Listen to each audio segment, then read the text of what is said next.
Hello friends, welcome to my channel back to the basics. दोस्तों, हमारे channel का एक ही मोटिव है to crack UPSC examination without fear, यानी डर को भगाइए और यूपीएससी निकालिए।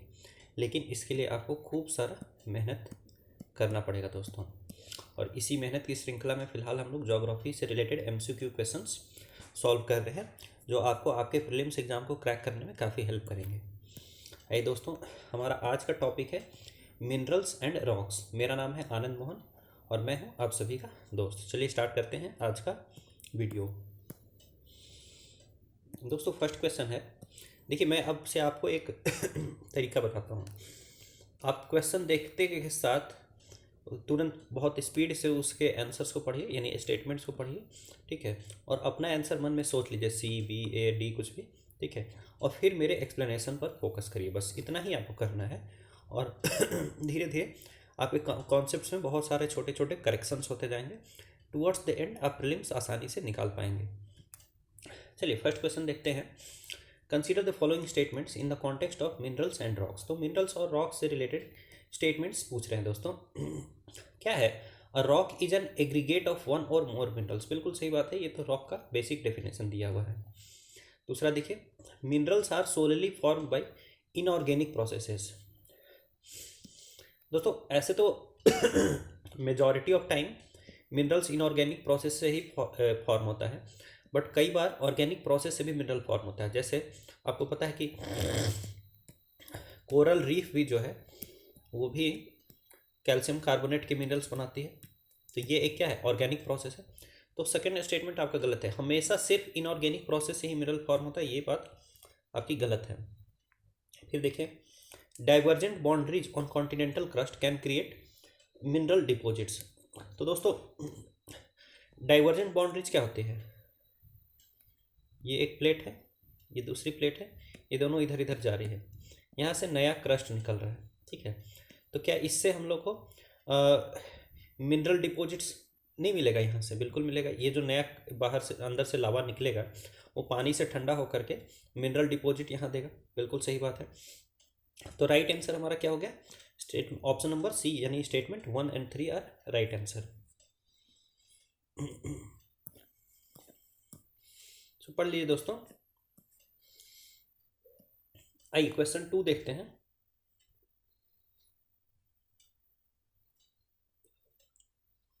देखिए, मिनरल डिस्ट्रीब्यूशन से रिलेटेड स्टेटमेंट्स दिया हुआ है और करेक्ट स्टेटमेंट पूछ रहा है, ठीक है। Tectonic processes help in understanding the distribution of mineral deposits. बिल्कुल, क्यों नहीं करेंगे? क्यों? क्योंकि टेक्टोनिक प्रोसेस से प्लेट का मूवमेंट के बारे में हम लोग को पता चलता है। कहीं ज्वालामुखी आई तो ज्वालामुखी के साथ मान लो डायमंड निकला या और कोई मिनरल्स निकला, तो हम लोग को मिनरल डिपॉजिट्स के बारे में बताने में टेक्टोनिक प्रोसेसेस हेल्प करते हैं। वन स्टेटमेंट बिल्कुल सही है। फिर देखिए, north eastern peninsular belt is one of the poorest mineral belts of India. बिल्कुल गलत जवाब। ये देखिए, नॉर्थ ईस्टर्न पेनिनसुलर बेल्ट बोलते हैं दोस्तों ये छोटा नागपुर प्लेटू को। छोटा नागपुर प्लेटू को रूर ऑफ इंडिया बोला जाता है। रूर वैसे तो आपका यूरोप में है, बट रूर का मतलब क्या है? एक ऐसा जगह जहाँ पर कोल भी हो और आयरन ओर भी हो, यानी अकेले ही वो सफिशियंट हो पूरी स्टील इंडस्ट्री को खड़ा करने के लिए, ठीक है। तो ऐसा छोटा नागपुर प्लेटू में है और ये बोल रहा है कि पूरेस्ट मिनरल बेल्ट है, तो सेकंड तो बिल्कुल गलत है। फिर देखिए, magnetite is the best iron ore found with about 70% metallic content. तो वैसे सही स्टेटमेंट, 70% इसमें मेटालिक क्या? आयरन कंटेंट ही 70% होता है। तो ये स्टेटमेंट आपका वैसे तो सही है। तो 1 एंड 3 सही होगा दोस्तों, बट 1 एंड 3 यहाँ पर कोई ऑप्शन मिल नहीं रहा है हम लोग को, ठीक है। तो 70% मेटालिक कंटेंट ये बोल रहा है, बट ये स्पेसिफिक आयरन कंटेंट होता है वैसे, ठीक है। तो इसको गलत कर सकते हैं हम लोग। तो 1 एंड 3 नहीं हो पाएगा, सिर्फ 1 ओनली हो जाएगा फिर हमारा ऑप्शन 2 का सी। देखिए, स्लाइड मॉडिफिकेशन आप ऑप्शन के बेसिस पर कर सकते हैं। तो राइट आंसर क्या हो गया? 2 का सी। देख लीजिए, magnetite is the finest iron ore with a very high content of iron. तो ठीक है, आयरन वैसे तो मेटल ही है। अब इस आधार पर आप देख सकते हैं कि उसको करेक्ट मारना है या इनकरेक्ट मारना है।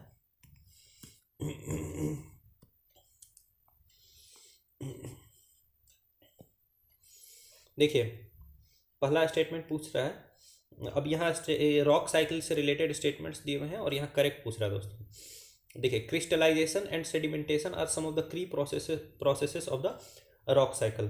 तो बिल्कुल सही बात है दोस्तों। देखिए क्रिस्टलाइजेशन एसोसिएटेड है इग्नियस रॉक से, रिक्रिस्टलाइजेशन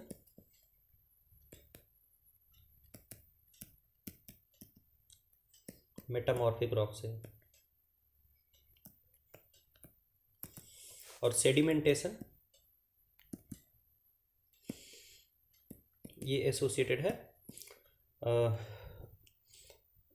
सेडिमेंट्री रॉक से।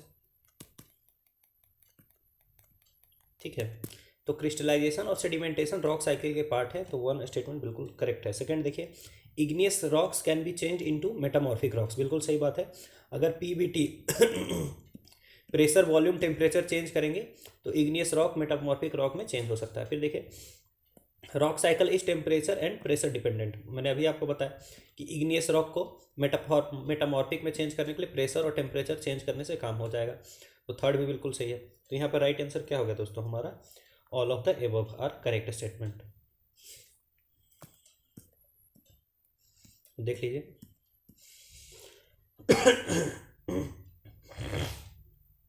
आइए क्वेश्चन 4 देखते हैं दोस्तों, और यहाँ इनकरेक्ट पूछ रहा है दोस्तों। In the context of rocks consider the following statements. देखिए plutonic rocks are formed by the sediment deposition over a period of time. ठीक है, तो देखिए प्लूटोनिक रॉक्स है क्या, पहली बात ये समझिए प्लूटोनिक रॉक है इंट्रूजिव इग्नियस रॉक। ठीक है, और ये जो बात कर रहा है sediment deposition over a period of time, ये तो कहीं ना कहीं सेडिमेंट्री रॉक की बात कर रहा है दोस्तों। तो फर्स्ट स्टेटमेंट तो क्या हो गया, गलत हो गया। फिर देखिए many mountains are made of igneous rocks, बिल्कुल सही बात है। बहुत सारे माउंटेन्स ऐसे हैं जो कि इग्नियस रॉक से बने हैं। ठीक है, जैसे हिमालयन भी जो है उसमें भी बहुत हद तक आपको इग्नियस रॉक्स मिलेंगे। ठीक है, तो सेकंड स्टेटमेंट करेक्ट है। फिर देखिए extrusive igneous rocks are found by the cooling of molten magma on earth surface, बिल्कुल सही बात है। इंट्रूजिव इग्नियस रॉक्स बनते हैं जब मैग्मा अर्थ के सरफेस के अंदर कूल होता है, और एक्सट्रूजिव इग्नियस रॉक बनते हैं जब मैग्मा अर्थ के सरफेस के ऊपर कूल होता है। तो थर्ड भी सही है। तो यहाँ पर लेकिन पूछा इनकरेक्ट, तो इनकरेक्ट ओनली वन स्टेटमेंट है, यानी option number C is the right answer.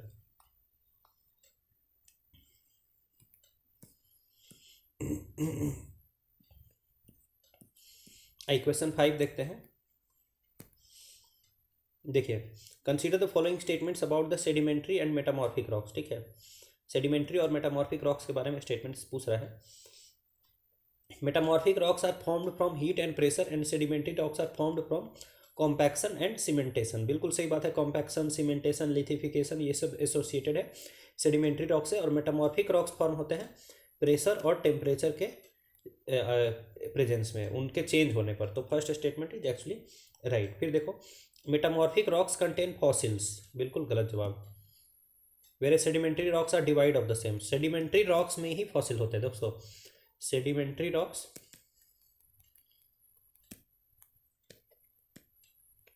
इन्हीं में आपको मिलेंगे फॉसिल्स। तो सेकेंड स्टेटमेंट क्या है, इनकरेक्ट है। ठीक है, तो राइट आंसर यहाँ पर क्या हो गया दोस्तों, 5 का ए इज द राइट आंसर। तो पढ़ लीजिए।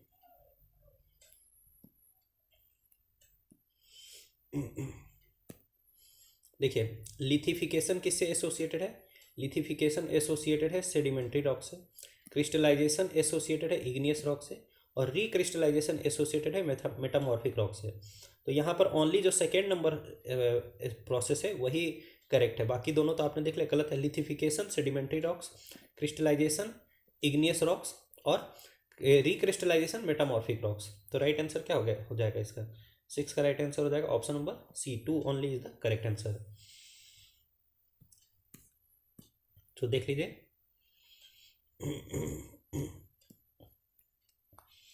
क्वेश्चन 7 देखते हैं दोस्तों।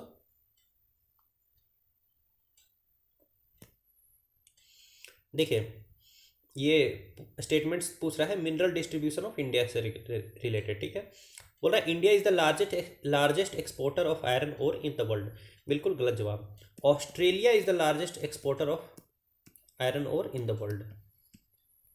इंडिया का पोजीशन कुछ 7th या 8th पर आएगा, ठीक है।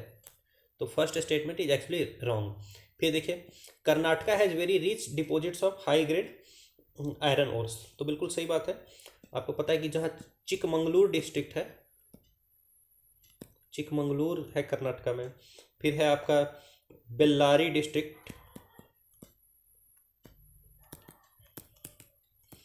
इन जगहों पर बहुत हाई ग्रेड आयरन ओर्स मिलता है, मतलब हेमेटाइट, मैग्नेटाइट, ये सब मिलता है दोस्तों।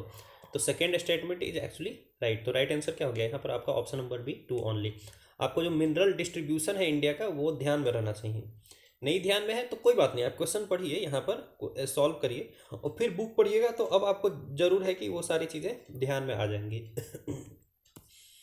सो देख लीजिए क्वेश्चन नंबर 8 देखते हैं दोस्तों। With respect to metamorphic rocks consider the following statements. Metamorphic rocks से रिलेटेड स्टेटमेंट्स पूछ रहा है, ठीक है। Metamorphic rocks are formed during plate tectonic processes. बिल्कुल सही बात है। जो प्लेट टेक्टोनिक प्रोसेसेस होते हैं दोस्तों, उस टाइम आपको पता है कि प्रेशर चेंज होता है, टेम्परेचर चेंज होता है, ठीक है। मतलब कई बार जैसे वोल्केनो आया तो टेम्परेचर चेंज हो रहा है, ठीक है। या दो प्लेट्स के बीच, दो प्लेट्स अगर आपस में क्लोज आ रहे हैं तो यहाँ पर प्रेशर क्या होगा? प्रेशर बढ़ जाएगा, प्रेशर बढ़ जाएगा। और प्रेशर बढ़ने और घटने से ही तो रिलेटेड है ना मेटामॉर्फिज्म। तो फर्स्ट स्टेटमेंट बिल्कुल राइट है। फिर देखिए metamorphic rocks are the basic of the rock cycle. बिल्कुल गलत जवाब। Basic of the rock cycle क्या है दोस्तों? इग्नियस रॉक है। सारा रॉक साइकिल स्टार्ट होता है इग्नियस रॉक से, क्योंकि अंदर से मटेरियल आएगा ही नहीं, तो बाकी सेकेंड प्रोसेस, थर्ड प्रोसेस कुछ होगा ही नहीं। तो मेटामॉर्फिक रॉक्स बेसिस नहीं है रॉक साइकिल का। रॉक साइकिल का बेसिस है igneous rock. Second statement is actually wrong. फिर देखिए dynamic metamorphism occurs along the fault zones. बिल्कुल सही बात है। जो फॉल्ट जोन्स हैं, यानी ये एक प्लेट है, ये दूसरा प्लेट है, तो ये फॉल्ट जोन हुआ, इस जगह पर आपका डायनेमिक प्रोसेस हो सकता है। डायनेमिक प्रोसेस का मतलब क्या है? प्रेशर का घटना या बढ़ना। अगर ये दोनों प्लेट एक दूसरे से दूर जा रही है तो प्रेशर घटेगा, अगर ये दोनों प्लेट्स एक दूसरे के नज़दीक आ रही है तो प्रेशर क्या होगा? बढ़ेगा। दोनों ही वे में यहाँ पर मेटामॉर्फिज्म देखने को मिलेगा दोस्तों। तो थर्ड स्टेटमेंट क्या है? राइट है। तो राइट आंसर क्या होगा आपका? Option number B is the correct answer. बिल्कुल सिंपल ये स्लाइड, ये क्वेश्चन है दोस्तों। मतलब आप थोड़ा सा लॉजिक लगा करके, और अगर आपने ज्योग्राफी पढ़ी है तो बहुत अच्छी बात है, उसके साथ आप हल्का सा प्लेन लॉजिक लगा करके सारे क्वेश्चंस इजीली निकाल सकते हैं। तो पढ़ लीजिए। आइए क्वेश्चन नंबर 9 देखते हैं।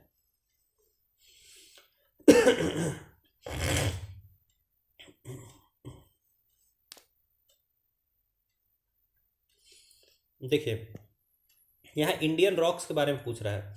देखिए यहाँ 3 टाइप के रॉक्स हैं, अब हमेशा ध्यान रखिए। सबसे पुराना है आर्कियन रॉक्स, ठीक है। उसके बाद आता है धारवाड़ रॉक्स, ठीक है। और धारवाड़ रॉक के सेडिमेंट से ही बनता है कडप्पा रॉक्स,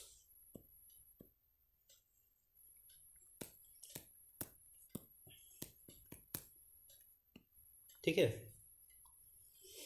अब देखिए Archean rocks are the oldest rocks of the earth crust. बिल्कुल सही जवाब। इसको हिंदी वाले बुक में आप पढ़ेंगे तो इसका नाम ही है पुराना रॉक्स।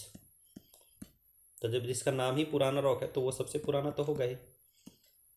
तो थर्ड आपका बिल्कुल सही है। फर्स्ट देखिए Dharwar system rocks are metamorphosed rocks. बिल्कुल ये आर्कियन रॉक्स या फिर जो दूसरे रॉक्स हैं उनमें जो प्रेशर और टेम्परेचर का चेंज होता है, प्रेशर और टेम्परेचर के चेंज घटने बढ़ने से आपका बनता है धारवाड़ सिस्टम ऑफ रॉक्स। तो फर्स्ट स्टेटमेंट इज बिल्कुल right. Dharwad system of rocks क्या है? मेटामॉर्फोसिस से बना हुआ रॉक सिस्टम है दोस्तों। फिर देखिए Cuddapah system rocks have been formed as a result of erosion and sedimentation of the system of Dharwar system. ये मैंने आपको बताया ही कि कडप्पा रॉक्स कैसे बनता है? धारवाड़ के सेडिमेंटेशन से बनता है। तो सेकेंड इज ऑल्सो राइट। तो यहाँ पर राइट आंसर क्या हो गया आपका? तीनों, 9 का डी। ये तीनों सिस्टम आपको याद रखने दोस्तों। आर्कियन आप याद रख सकते हैं कि ये पुराना है, आपको पता है ना। आर्केइक लॉज, आप बहुत सारे वर्ड, आर्केइक, ठीक है। या फिर आर्कियोलॉजी, आर्कियोलॉजी में हम लोग क्या करते हैं? बहुत पुरानी चीज़ों को पढ़ते हैं, ठीक है। तो आप आइडिया लगा सकते हैं कि आर्कियन का मतलब बहुत पुराना, पुराना पत्थर। तो पढ़ लीजिए।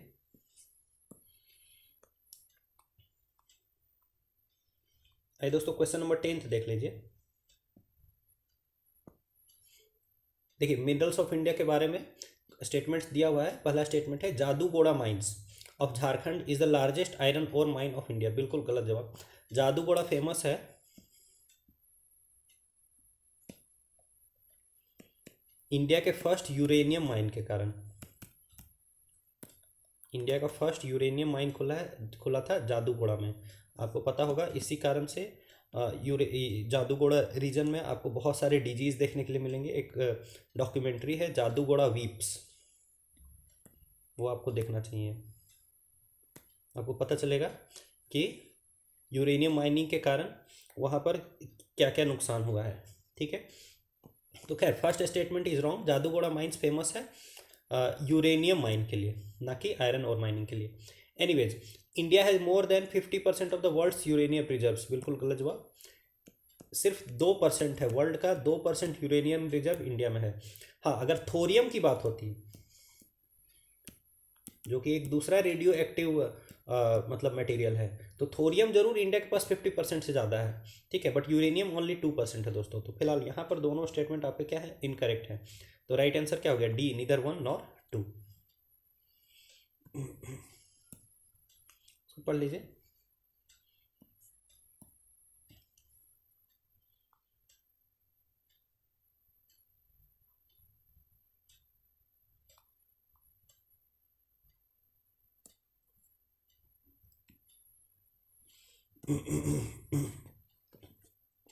आइए दोस्तों, यहाँ पर एक रॉक्स का नाम लिखा हुआ है इस साइड, और यहाँ पर कुछ बता रहा है कि ये किस टाइप का रॉक है। ठीक है, जैसे शेल जो है, शेल सेडिमेंट्री रॉक है, ये बिल्कुल सही बात है। क्वार्टजाइट इग्नियस रॉक नहीं है दोस्तों, क्वार्टजाइट एक मेटामॉर्फिक रॉक है।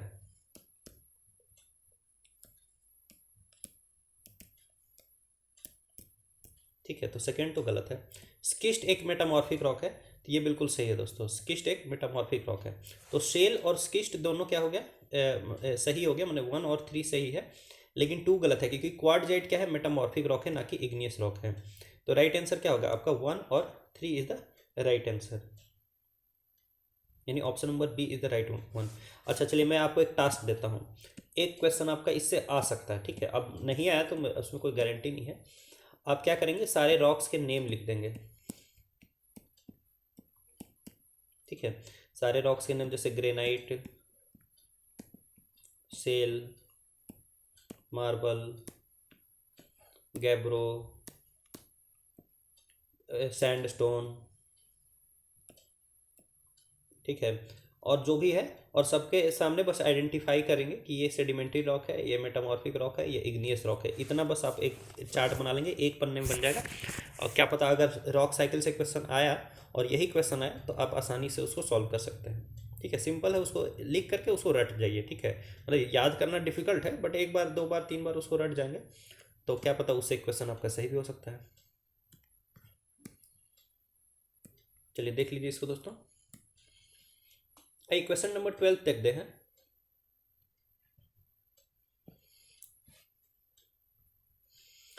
यहाँ डिफरेंट टाइप्स ऑफ रॉक्स के बारे में इनकरेक्ट स्टेटमेंट पूछ रहा है। ठीक है, अब देखिए, foliation is the salient feature of sedimentary rocks है दोस्तों। फोलिएशन और एक्सफोलिएशन जो है वो मेटामॉर्फिक रॉक से रिलेटेड है।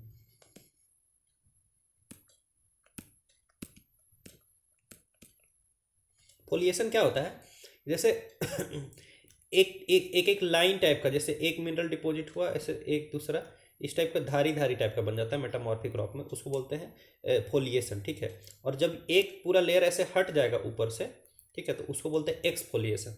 तो फोलिएशन और एक्सफोलिएशन दोनों आपको मेटामॉर्फिक रॉक्स मिलेगा, ना कि सेडिमेंट्री रॉक्स में।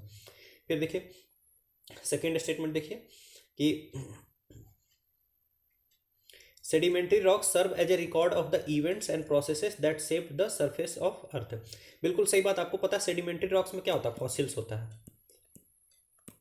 फॉसिल्स के थ्रू हम लोग क्या करते हैं, रिकॉर्ड रखते हैं कि कौन चीज़ कितनी पुरानी है, अर्थ में कब क्या हुआ नहीं हुआ, इन सब चीज़ों के बारे में हम लोग को पता चलता है फॉसिल्स के द्वारा।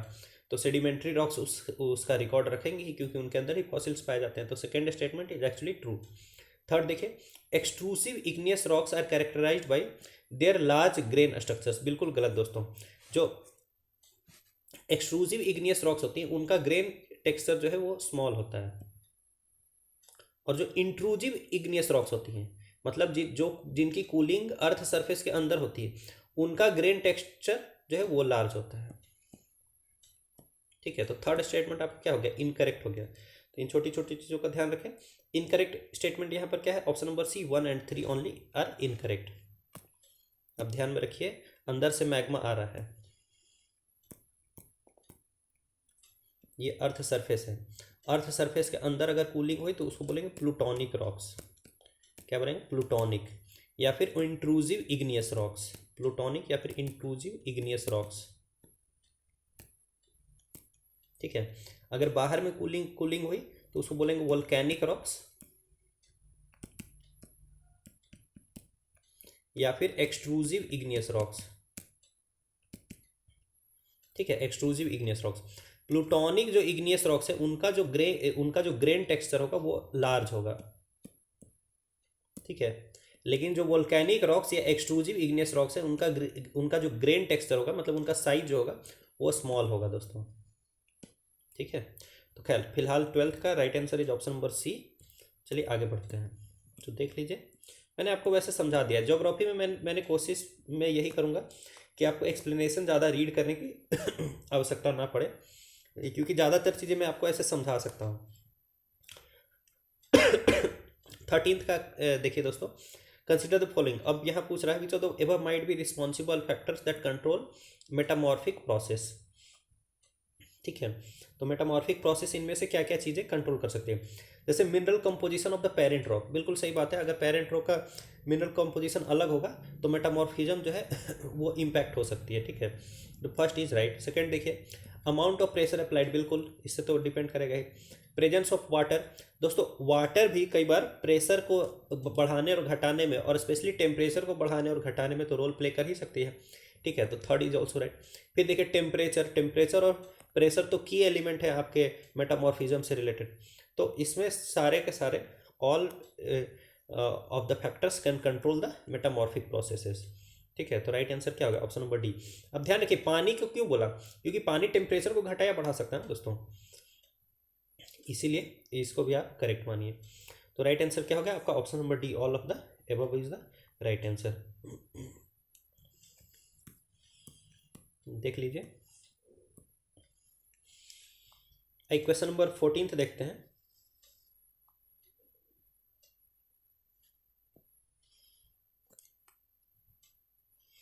देखिए यहाँ मिनरल्स एंड रॉक्स से रिलेटेड स्टेटमेंट्स दिया हुआ है और करेक्ट स्टेटमेंट पूछ रहा है। ठीक है, पहला है basalt rocks are created at mid ocean region. बिल्कुल सही बात है। मिड ओशियानिक रीजन पर क्या होता है, ये एक प्लेट है, ये दूसरा प्लेट है, दोनों प्लेट एक दूसरे से क्या हो रही है, दूर जा रही है। ठीक है, और यहाँ से क्या निकलता है, नीचे से बसाल्ट निकलता है। ठीक है, तो first statement is actually correct. फिर सेकेंड देखिए, मेटामॉर्फिज्म में change the mineral composition and texture of the rock. तो बिल्कुल सही बात है दोस्तों। देखिए मेटामॉर्फिज्म जो है प्रेशर और टेम्परेचर अप्लाई करने पर मेटामॉर्फिज्म होता है, और ये आपके रॉक का मिनरल कॉम्पोजिशन और टेक्सचर दोनों चेंज कर सकता है, यानी कि उसका कलर, उसका लुक। ठीक है, और मिनरल कॉम्पोजिशन, जैसे सिलिका है, आयरन है, उसमें तरह तरह का जो है प्रेशर और टेम्परेचर के प्रेजेंस में जो है नए रिएक्शंस हो सकते हैं, और जिस कारण से उसका मिनरल कॉम्पोजिशन क्या हो सकता है, चेंज हो सकता है। फिर थर्ड देखिए, the most common igneous rock found at the earth surface is marble. बिल्कुल गलत जवाब। मोस्ट कॉमन जो इग्नियस रॉक है वो है ग्रेनाइट।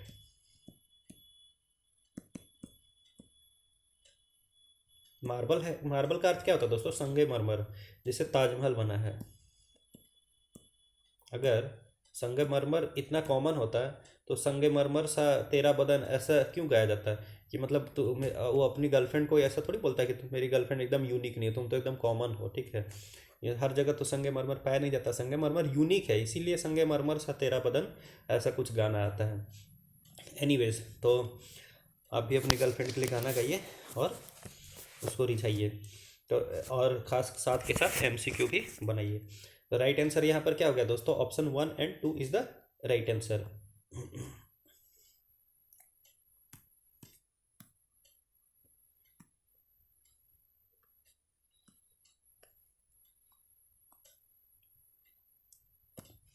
आई क्वेश्चन नंबर 15 देखते हैं दोस्तों, और यहाँ पर इनकरेक्ट स्टेटमेंट पूछ रहा है with respect to bauxite. Bauxite आपको पता है बॉक्साइट से ही बनता है एल्युमिनियम। पूछ रहा है bauxite is a sedimentary rock, बिल्कुल सही बात है, बॉक्साइट एक सेडिमेंट्री रॉक स्ट्रक्चर का पार्ट है, ठीक है। दूसरा देखिए, Telangana is the largest bauxite producer in India. ये बात बिल्कुल गलत है, थोड़ा सा भी आपने एक बार भी ज्योग्राफी पढ़ी होगी तो आपको पता है कि उड़ीसा जो है वो बॉक्साइट का लार्जेस्ट प्रोड्यूसर है, ना कि Telangana. Second is actually wrong. फिर थर्ड देखिए, the Bayer process is a method of refining bauxite to produce aluminium, बिल्कुल राइट स्टेटमेंट है दोस्तों। जो बॉक्साइट से एल्युमिनियम बनाने के प्रोसेस में हम लोग यूज करते हैं जो केमिकल प्रोसेस, उसका नाम है बेयर प्रोसेस।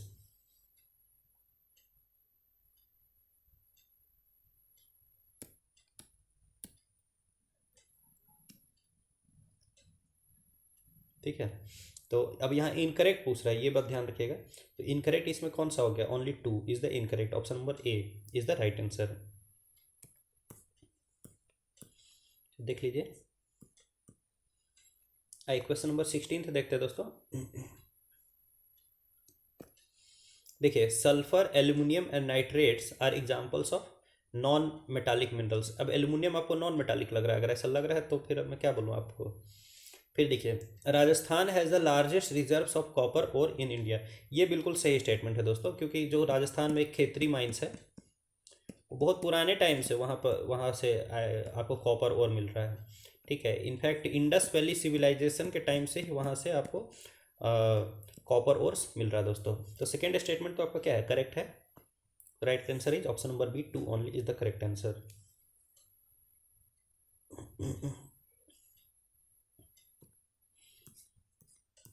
देख लीजिए, राजस्थान का खेतरी माइंस, उसके अलावा झारखंड में सिंहभूम, और मध्य प्रदेश में मलंज खंड, ये तीनों एरिया फेमस है कॉपर ओर के लिए।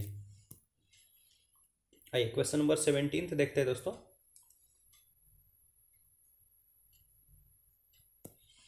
देखिए, सेडिमेंट्री रॉक से रिलेटेड करेक्ट स्टेटमेंट पूछ रहा है, ठीक है। तो sedimentary rocks have layers because of continuous outpouring of lava, बिल्कुल गलत जवाब। लावा से उसका कोई रिलेशन ही नहीं है। सेडिमेंट्री रॉक्स में लेयर्स होते हैं क्योंकि वो धीरे धीरे डिपोजिशन होता है, मतलब कि जैसे एक रॉक है, बड़ा सा पत्थर, वो टूट गया है, तो इसका जो टूटा हुआ पाउडर है वो धीरे धीरे कहीं जमा हो रहा है। तो एक लेयर पहले जमा होगा, फिर दूसरा लेयर जमा होगा, फिर तीसरा लेयर जमा होगा। तो इस कारण से यहाँ पर लेयरिंग देखने के लिए मिलती है। ये लावा वगैरह से कोई लेना देना नहीं है, लावा से लेना देना है इग्नियस रॉक का। तो फर्स्ट स्टेटमेंट तो टोटली आपका इनकरेक्ट है। सेकंड देखिए, these rocks can be a source of major energy resources, बिल्कुल सही जवाब। जितने भी आपके फॉसिल, देखो मैंने जब फॉसिल बोला तो फॉसिल फ्यूल भी वहीं पर मिलेंगे। फॉसिल फ्यूल यानी कोल, पेट्रोलियम, ये सभी आपका सेडिमेंट्री रॉक स्ट्रक्चर के अंदर ही मिलेंगे दोस्तों। तो सेकेंड स्टेटमेंट तो करेक्ट है। फिर थर्ड देखिए, sedimentary rocks tend to be more porous than igneous rocks, बिल्कुल सही बात है। थर्ड स्टेटमेंट आपका बिल्कुल करेक्ट है। ये ज़्यादा पोरस होते हैं, इसीलिए क्या होता है उनमें आराम से ये गड्ढा वगैरह खोदना, उनकी ड्रिलिंग जो है होती है बहुत इजी होती है। आपको पता होगा जो ऑयल ड्रिलिंग करते हैं तो बहुत अंदर अंदर तक, मतलब समुद्र के नीचे तक वो ड्रिल जाता है और उसको ड्रिल करके वहाँ से ऑयल निकालता है। तो इसी कारण से ऐसा हो पाता है, क्योंकि जो सेडिमेंट्री रॉक्स होती है वो ज़्यादा पोरस होती है इग्नियस रॉक्स की तुलना में। तो यहाँ करेक्ट स्टेटमेंट पूछ रहे हैं, करेक्ट स्टेटमेंट क्या हो गया हमारा, option number C, 2 and 3 only. तो देख लेंगे आप लोग। आइए क्वेश्चन नंबर 18 देखते हैं दोस्तों। देखिए, इन the context of mica, mica से रिलेटेड स्टेटमेंट पूछ रहा है। तो करेक्ट स्टेटमेंट, माइका इज, देखो माइका का हिंदी होता है अभ्रक। अभी आपको मैं याद दिला दूं, ये कहाँ आपने देखा होगा, अगर आपने पुराने ज़माने का वो आयरन, जैसे कपड़ा प्रेस करते हैं ना, पुराने ज़माने का वो आयरन अगर खोला हो कभी, तो वहाँ पर आपको पतली पतली एकदम चमकदार लेयर मिलती थी, वही थी माइका, ठीक है।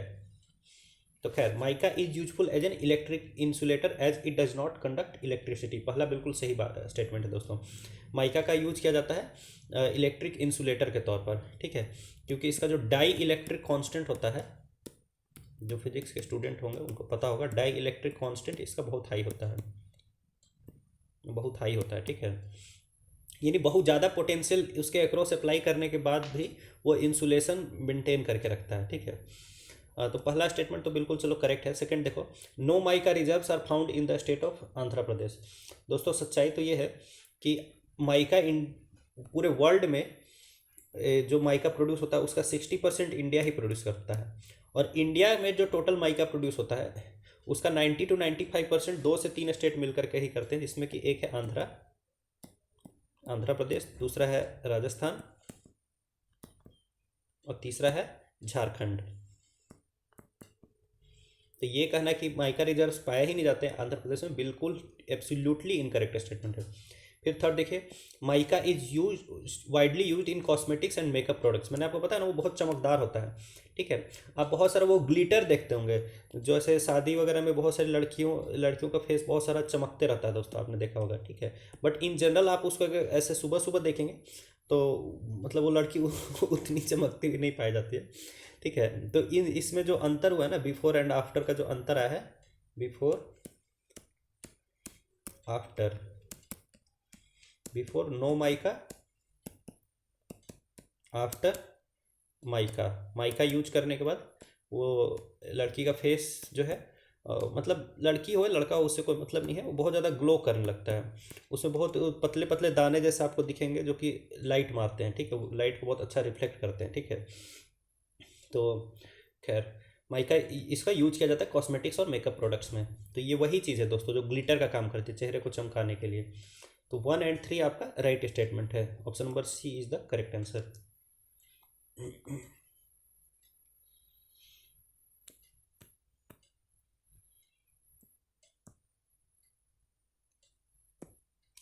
ठीक है, क्वेश्चन नंबर 19 देखिए, with reference to the similarities between the metamorphic and igneous rocks. देखो जो मेटामॉर्फिक रॉक है और इग्नियस रॉक है उससे उनमें सिमिलैरिटी की बात किया जा रहा है। देखो both igneous rock and metamorphic rocks are created under very hot temperatures. बिल्कुल सही बात है।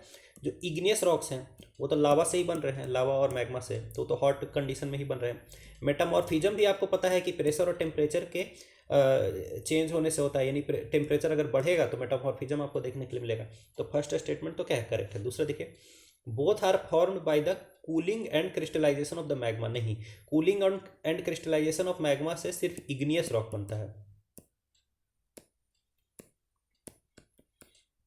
जबकि मेटामॉर्फिक रॉक बनता है प्रेशर, वॉल्यूम और टेम्परेचर के चेंज से। बिल्कुल इनमें कोई आपको मतलब कंफ्यूजन रखना ही नहीं है। तो सेकंड स्टेटमेंट क्या हो गया आपका, इनकरेक्ट हो गया दोस्तों। तो राइट आंसर क्या हो गया, option number A, 1 only is the correct answer.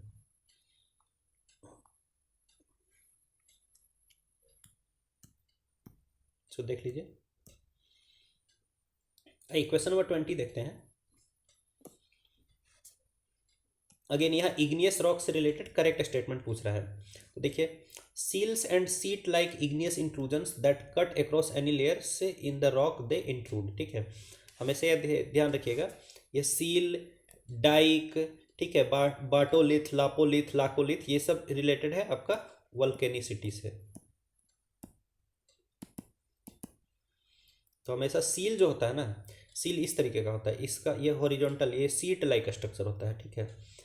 और ये क्या करेगा, पत्थर के बीच में, जैसे यहाँ पर पत्थर है एक, तो ये पत्थर के बीच में घुसता चला जाएगा, क्योंकि ये तो है मैग्मा है, ये मतलब पिघला हुआ पत्थर है, ठीक है। सोचिए कितना ज़्यादा इसका टेम्परेचर हॉट होगा, और यहाँ पर कोई सॉलिड पत्थर है, ठीक है, तो उसको उस यहाँ जगह बनाता जाएगा, जगह बनाता जाएगा, जगह बनाता जाएगा, और पूरा ये सीट लाइक स्ट्रक्चर हो जाएगा, ठीक है। तो सील ये है। डाइक जो है, डाइक जैसे ये हॉरिजॉन्टल स्ट्रक्चर है, तो डाइक इस तरह से वर्टिकल स्ट्रक्चर होता है। हमेशा याद रखिए, सील्स और डाइक को कैसे आइडेंटिफाई करेंगे, डाइक, डाइक मतलब याद कर लिए दीवाल, डी से डाइक और डी से दीवाल। दीवाल कैसा रहता है, ऐसे सीधा खड़ा रहता है, और सीट, बेड सीट कैसी रहती है, ऐसे बिछी रहती है। तो सील जो है वो सीट लाइक है, ठीक है, और डाइक जो है वो दीवाल के जैसा है, ऐसे खड़ा और वर्टिकल। क्या देखिए, dykes are igneous rocks that intrude vertically across the rocks, बिल्कुल ये भी सही है। तो 1 और 3 तो आपका क्या हो गया, सही हो गया दोस्तों। Stratification occurs only in the sedimentary rocks, दोस्तों एक्चुअली ऐसा ये स्टेटमेंट गलत है, ठीक है। सेडिमेंटेशन दूसरे भी रॉक्स में आपको देखने, मतलब स्ट्रेटिफिकेशन दूसरे भी रॉक्स में आपको देखने के लिए मिल सकता है। मान लीजिए एक लेयर में मैग्मा की जमा हुई, ठंडी हो गई, ठीक है। उसके बाद दूसरी लेयर मैग्मा की आई, वो उसके ऊपर जमा हुई। तीसरी लेयर मैग्मा की आई, उसके ऊपर जमा हुई, ठंडी हुई। तो यहाँ पर आपको स्ट्रेटिफिकेशन देखने को नहीं मिलेगा, बिल्कुल मिलेगा।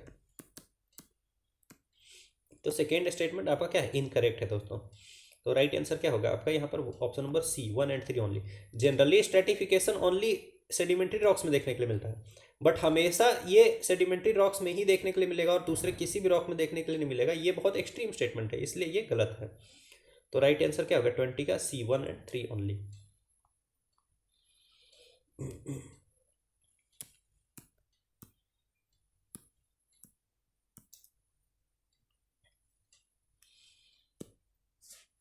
अभी देखिए यहाँ पूछ रहा है, consider the following pairs with reference to characteristics of minerals, ठीक है। तो अब यहाँ पर जैसे पूछ रहा है, बहुत सारा चीज़ इधर लिखा है, ठीक है, और यहाँ पूछ रहा है कि उसमें कौन कौन सा मिनरल्स है। तो अभी मैंने आपको बताया कि मैंने आपको क्या बताया, यूज्ड इन इलेक्ट्रिकल इंस्ट्रूमेंट्स, ठीक है।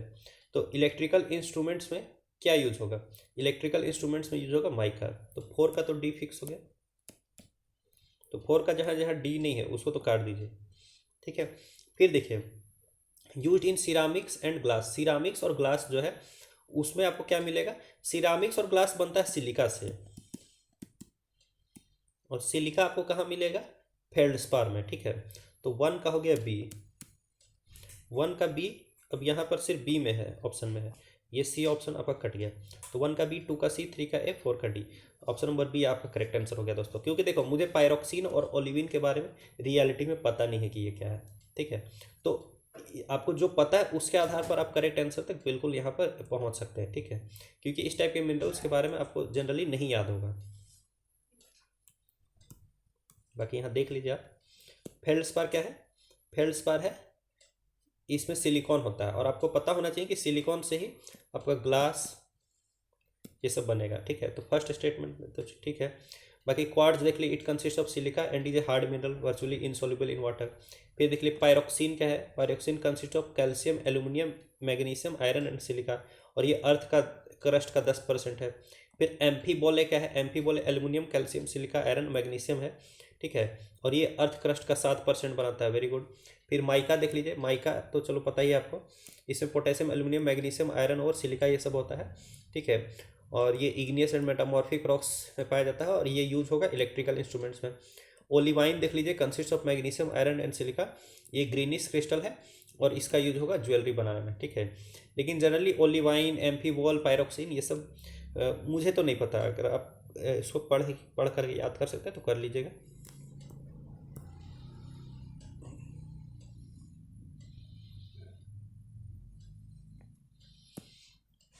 आइए क्वेश्चन नंबर 22 देखते हैं दोस्तों। The most fundamental properties of igneous rocks are crystallinity and granularity, ठीक है। तो इग्नियस रॉक्स आपको कैसे पता है कैसे बनते हैं, मैग्मा और लावा के क्रिस्टलाइजेशन से ही बनते हैं, और वो ग्रेन्युलर नेचर के होते हैं, यानी ऐसे दाने दाने स्ट्रक्चर के होते हैं। तो ये बिल्कुल सही बात है दोस्तों, ठीक है। फर्स्ट स्टेटमेंट आपका क्या है, करेक्ट है। फिर दूसरा स्टेटमेंट देखिए, rocks found by sudden cooling of molten material at the surface are called extrusive igneous rocks, ये भी बिल्कुल सही स्टेटमेंट है कि जो मतलब सरफेस ऑफ द अर्थ पे जो कूलिंग होगी उसको क्या बोलेंगे, एक्सट्रूसिव इग्नियस रॉक्स बोलेंगे, ठीक है। और सरफेस के अंदर अगर उसकी कूलिंग होगी तो उसको इंट्रूसिव इग्नियस रॉक्स बोलेंगे। थर्ड देखिए, granite is an example of intrusive igneous rocks. तो ग्रेनाइट क्या है, एग्जाम्पल इंट्रूसिव इग्नियस रॉक्स है, ये भी बिल्कुल सही बात है। इसको प्लूटोनिक भी बोलते हैं, प्लूटोनिक या फिर इंट्रूसिव इग्नियस रॉक्स, यानी इसकी कूलिंग कहाँ पर हुई है, अर्थ सरफेस के अंदर।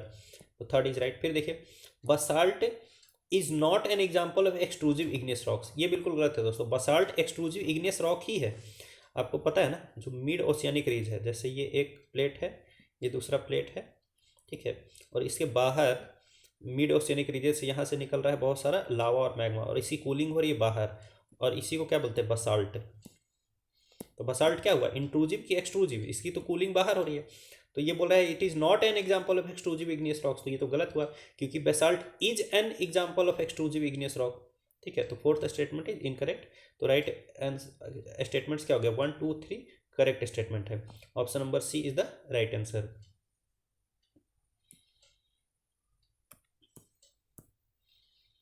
तो देख लीजिए दोस्तों, क्वेश्चन नंबर 23 देखते हैं।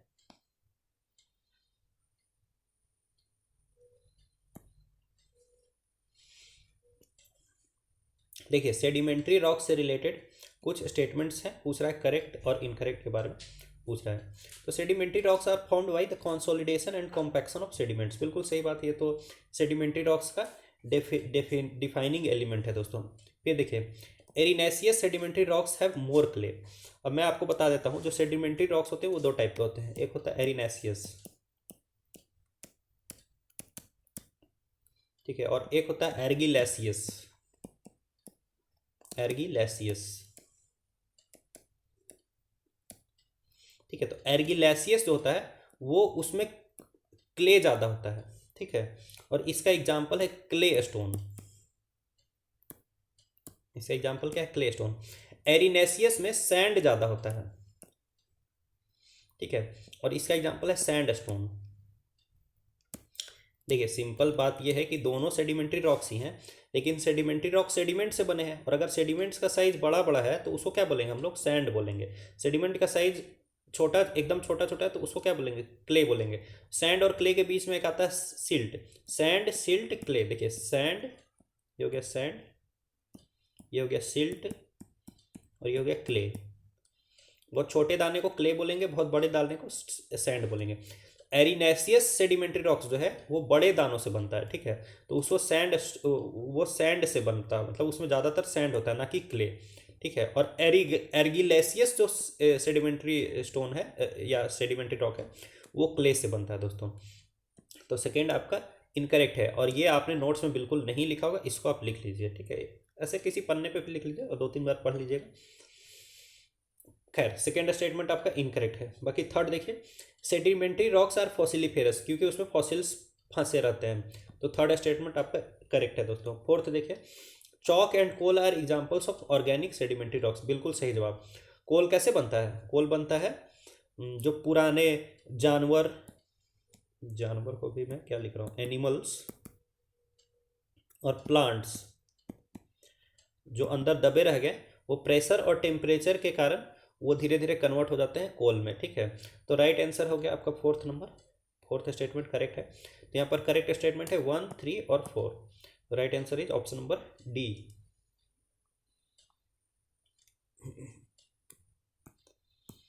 तो देख लीजिए दोस्तों, क्वेश्चन नंबर 24 देखते हैं। देखिए which of the following rocks is found by the process given below. यहाँ पे एक प्रोसेस दिया हुआ है 3 स्टेप में, और पूछ रहा है रॉक आइडेंटिफाई करना है। तो रॉक पता है 3 टाइप के हैं, होते हैं इग्नियस, सेडिमेंट्री और मेटामॉर्फिक, ठीक है। इग्नियस में आपके 2 टाइप के होते हैं, इंट्रूजिव और एक्सट्रूजिव, ठीक है। अब आइडेंटिफाई करिए। देखिए the already consolidated rocks undergo recrystallisation, अब यहीं पर आपको आंसर मार देना है। रीक्रिस्टलाइजेशन किसमें होता है, मेटामॉर्फिक रॉक में होगा। And reorganisation, the rocks display banding, इसमें बैंडिंग होती है। बैंडिंग का मतलब क्या होता है, अल्टरनेट वे में एक बार लाइट लेयर रहेगी, एक बार डार्क लेयर रहेगी, एक बार लाइट लेयर रहेगी, एक बार डार्क लेयर रहेगी, ठीक है। फिर the rocks exhibit lineation, lineation या फोलिएशन उसी को बोलते हैं, जैसे एक लेयर, दूसरी लेयर, तीसरी लेयर, चौथी लेयर, इसको बोलते हैं लिनिएशन या फिर फोलिएशन। और एक लेयर अगर हट गई तो उसको बोलेंगे एक्सफोलिएशन, ठीक है। तो lineation, foliation, exfoliation, banding, recrystallisation, reorganisation, ये सारा कुछ फीचर्स किसका है, मेटामॉर्फिक रॉक्स का दोस्तों। ये सारे टर्म्स आपको याद होने चाहिए। जैसे रिक्रिस्टलाइजेशन सुना, यहीं पर आप मेटामॉर्फिक रॉक्स मार सकते हैं। एनीवेज, तो ये हो गया दोस्तों 24 का सी। आइए हर रॉक से रिलेटेड आप जो टर्म्स हैं उसको देख लीजिए।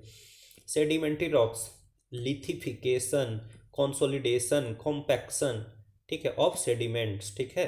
तो ये सारे टर्म्स जो है रिलेटेड है किससे, सेडिमेंट्री रॉक से। एक्सट्रूजिव इग्नियस रॉक्स जो है वो क्या होगा, sudden cooling of molten material at the surface, जैसे कि एग्जांपल है इसका basalt. Metamorphic rocks are formed by the process in which already consolidated rocks undergo recrystallisation and reorganisation. ठीक है, फिर इसमें आपको क्या क्या देखने को मिलेगा, लीनिएशन और बैंडिंग। फिर intrusive igneous rocks, if molten material cool slowly at great depths, mineral grains formed may be very large at size. अंदर अगर उसकी कूलिंग होगी तो मिनरल ग्रेन्स की साइज बहुत बड़ी बड़ी होगी, जैसे एग्जांपल है इसका ग्रेनाइट। ठीक है, तो 24th का सी हो गया। और आपको सभी जो रॉक्स हैं उनसे रिलेटेड कीवर्ड्स भी पता चल गया दोस्तों। आइए क्वेश्चन नंबर 25 देखते हैं।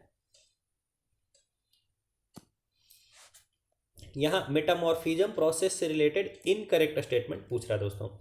तो देखिए पहला देखिए, some rocks in the process of metamorphism get arranged in layers और lines, such an arrangement is called banding. नहीं दोस्तों, जो लेयर्स और लाइंस में जो अरेंजमेंट होते हैं ना उसको बोलते हैं लीनिएशन। उसको क्या बोलते हैं, लीनिएशन, ना कि बैंडिंग। बैंडिंग बोलते हैं जब अल्टरनेट ब्लैक मतलब लाइट एंड डार्क, इस अरेंजमेंट को बैंडिंग बोलते हैं। तो फर्स्ट स्टेटमेंट तो आपका इनकरेक्ट है। ये जो स्टेटमेंट बोल रहा है ये बैंडिंग के बारे में नहीं बोल रहा है, ये लीनिएशन के बारे में बोल रहा है। सेकेंड देखिए, sometimes minerals of different groups are arranged to alternative thin to thick layers appearing in light and dark shade is called foliation. दोस्तों अब ये फोलिएशन का एग्जांपल नहीं, ये बैंडिंग का एग्जांपल है। Light and dark shade, light and dark shade, light shade dark shade, light shade dark shade, ये banding है। अलग अलग आपको कलर के बैंड्स देखने के लिए मिल रहे हैं। ठीक है, तो second is also incorrect. Actually दोनों टर्न किया हुआ है। वन स्टेटमेंट जो है बैंडिंग है, सेकेंड स्टेटमेंट जो है मतलब फर्स्ट स्टेटमेंट जो है वो है आपका लीनिएशन और सेकेंड स्टेटमेंट है बैंडिंग, अब जबकि उल्टा दिया हुआ है। ठीक है, तो राइट आंसर यहाँ पर क्या हो जाएगा आपका 25 का इनकरेक्ट। तो दोनों ही इनकरेक्ट हैं, तो option number C is the right answer.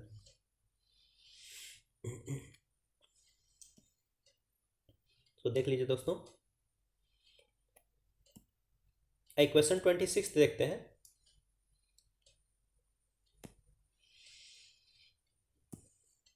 अब यहाँ रॉक साइकिल से रिलेटेड स्टेटमेंट्स दिए हुए हैं और करेक्ट स्टेटमेंट पूछ रहा है। बहुत सिंपल है, देखिए, igneous rocks, sedimentary rocks and metamorphic rocks after weathering, erosion and deposition can convert into sediments. बिल्कुल सही बात है। सारे के सारे रॉक्स जो है जब उनका इरोजन होगा, वेदरिंग होगा, उनका डिपोजिशन होगा तो सभी रॉक्स सेडिमेंट में बदल सकते हैं। ठीक है, तो फर्स्ट स्टेटमेंट तो बिल्कुल करेक्ट है। दूसरा देखिए, igneous rocks and sedimentary rocks on applying heat and pressure can convert into metamorphic rocks, ये भी बिल्कुल सही बात है। ठीक है, प्रेशर और टेम्परेचर के एप्लीकेशन से हम लोग क्या करते हैं, मेटामॉर्फिज्म प्राप्त करते हैं। हम लोग नहीं प्राप्त करते हैं, ये तो नेचुरली होता है वैसे। सेकेंड हो गया। थर्ड देखिए, sediment on compaction and cementation converts into sedimentary rocks. बिल्कुल, कीवर्ड आप याद रखिए, कॉम्पैक्शन, सीमेंटेशन, लिथिफिकेशन, सेडिमेंटेशन, ये सारे कीवर्ड्स एसोसिएटेड हैं सेडिमेंट्री रॉक से। तो थर्ड इज ऑल्सो राइट। तो राइट आंसर क्या हो गया आपका, option number D, all of the above are right answer. तो पढ़ लीजिए।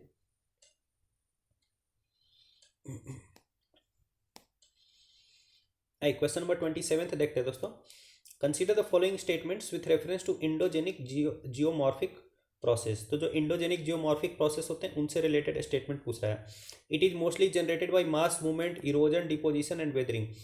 एक बार भी ज्योग्राफी गलती से भी पढ़ी होगी तो आपको पता होगा कि mass movement, erosion, deposition, weathering ये सारा कुछ क्या है, एक्सोजेनिक प्रोसेस है, ना कि इंडोजेनिक। तो फर्स्ट तो इनकरेक्ट हो गया। दूसरा देखिए, continent building, earthquakes and plate tectonics are some examples of endogenic process. बिल्कुल, जो इंडोजेनिक प्रोसेस होते हैं उन्हीं के कारण क्या आता है, अर्थक्वेक आता है, उन्हीं के कारण प्लेट टेक्टोनिक मूवमेंट होता है, उन्हीं के कारण कॉन्टिनेंट्स बिल्ड होते हैं। कॉन्टिनेंट्स कैसे बिल्ड होते हैं दोस्तों, देखिए, जब एपिरोजेनेटिक प्रोसेस होता है, ठीक है, तो उससे कॉन्टिनेंट बिल्ड होता है। और बाकी ओरोजेनेटिक प्रोसेस से क्या होता है, आपका माउंटेन बिल्ड होते हैं, अर्थक्वेक्स आते हैं, वोल्केनोज आते हैं, तो सब कुछ है। ये सारा कुछ एपिरोजेनेटिक और जेनिक, ये दोनों ही इंडोजेनिक प्रोसेस का ही पार्ट है। इंडोजेनिक प्रोसेस का मतलब ऐसा प्रोसेस जो कि अर्थ सरफेस के अंदर हो रहा है, ठीक है, और उसका रिजल्ट आपको अर्थ सरफेस पर देखने के लिए मिलेगा, बट प्रोसेस अंदर हो रहा है। तो सेकेंड आपका क्या है, करेक्ट है। फर्स्ट तो इनकरेक्ट है ना। थर्ड देखिए, actions of the endogenic forces are uniform. बिल्कुल गलत जवाब।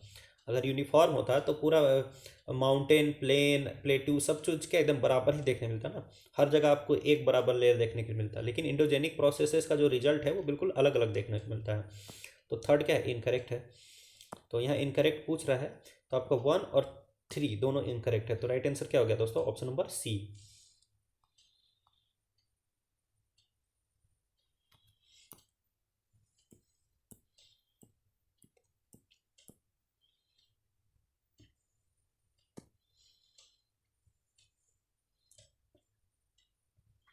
आई क्वेश्चन 28 देखते हैं। Following statements with reference to weathering process. तो वेदरिंग प्रोसेस ऑफ रॉक से रिलेटेड स्टेटमेंट्स दिया हुआ है और करेक्ट स्टेटमेंट पूछ रहा है दोस्तों, ठीक है। तो weathering is an ex situ process, बिल्कुल गलत जवाब। वेदरिंग क्या है, इन सी टू प्रोसेस है, उसी जगह पर एक पत्थर का टूट जाना, डिसइंटीग्रेशन, ठीक है, ये है वेदरिंग। और एक्स सी टू प्रोसेस क्या है, इरोजन है, ना कि वेदरिंग है। तो पहला तो आपका क्या हो गया, इनकरेक्ट हो गया। बाकी दूसरा देखिए, weathering aids mass wasting erosion reduction of relief and changes in land forms, बिल्कुल सही बात है। वेदरिंग मास वेस्टिंग में या इरोजन में या फिर रिलीफ फीचर, जैसे कि ये माउंटेन बहुत ऊंचा है तो इसको छोटा करने में हेल्प करेगा कौन, वेदरिंग। तो पहला सेकेंड स्टेटमेंट बिल्कुल करेक्ट है। फिर देखिए, exfoliation is one of the effects of weathering, बिल्कुल सही बात है। जब आपका मेटामॉर्फिक रॉक्स का, ये मेटामॉर्फिक रॉक है, तो अगर इसके ऊपर की एक लेयर वेदर्ड आउट हो जाएगी तो उसी को हम लोग क्या बोलते हैं, एक्सफोलिएशन बोलते हैं। तो थर्ड स्टेटमेंट इज बिल्कुल कंप्लीटली करेक्ट। फिर फोर्थ स्टेटमेंट देखिए, weathering of rocks and deposits help in the enrichment and concentration of certain valuable ores of manganese, aluminium, iron and copper, बिल्कुल सही बात है दोस्तों। जैसे देखिए यहाँ पर पहला गलत है, दूसरा सही है, तीसरा सही है। मान लीजिए सारा मिनरल्स इस रॉक के अंदर है, ठीक है, वेदरिंग होगी तो मिनरल्स बाहर आ जाएंगे, ठीक है। तो इस वेदरिंग के कारण क्या हो सकता है, कंसंट्रेशन ऑफ मिनरल्स जो है इस सॉइल की वो चेंज हो जाएगी। तो fourth statement is totally correct. तो राइट आंसर क्या होगा आपका यहाँ पे 2, 3 and 4, option number D is the correct answer.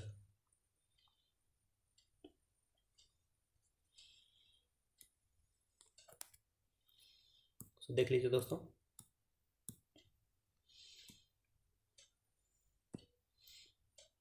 आई क्वेश्चन नंबर 29 देखते हैं। जैसे ये सॉल्यूशन है, आपको पता होगा कि जैसे वेदरिंग है ना, कई तरीके की वेदरिंग होती है। तो उसमें पहले तो क्या है, फिजिकल वेदरिंग, फिर केमिकल वेदरिंग, फिर बायोलॉजिकल वेदरिंग। उसके अलावा एक एंथ्रोपोजेनिक वेदरिंग भी होती है, लेकिन उसको बायोलॉजिकल में ले सकते हैं, ठीक है। अब जो केमिकल वेदरिंग है उसके अंदर बहुत सारे प्रोसेस होते हैं। एक होता है सॉल्यूशन, ठीक है, फिर एक होता है कार्बोनेशन, एक हाइड्रेशन, मतलब जो एजेंट काम कर रहा है ना इस वेदरिंग प्रोसेस में, जो एजेंट है हेल्प कर रहा है, उस आधार पर ये सारे नेम्स दिए हुए हैं। एनीवे चलिए, तो ये सब आपने पढ़ा होगा। तो आइए क्वेश्चन सॉल्व करते हैं अब हम लोग। Solution is the most potent weathering process in limestone. तो बिल्कुल सही बात है दोस्तों, क्योंकि लाइमस्टोन जो होता है वो पानी में वो घुलनशील होता है, ठीक है। तो इसीलिए सॉल्यूशन जो है वो उसके वेदरिंग में बहुत आसानी से मतलब भूमिका अदा करेगा, ठीक है। और देखिए इस लाइमस्टोन के वेदरिंग से बनता है कार्स्ट टोपोग्राफी। क्या बनता है, कार्स्ट टोपोग्राफी बनता है दोस्तों। अब आप मुझे कमेंट में बताइए कि कौन सी कंट्री है जो फेमस है कास्ट टोपोग्राफी के लिए, और इंडिया में कौन सा लोकेशन है जो कि फेमस है कास्ट टोपोग्राफी के लिए, ये आप मुझे कमेंट में बताइएगा। Anyways first statement is totally correct.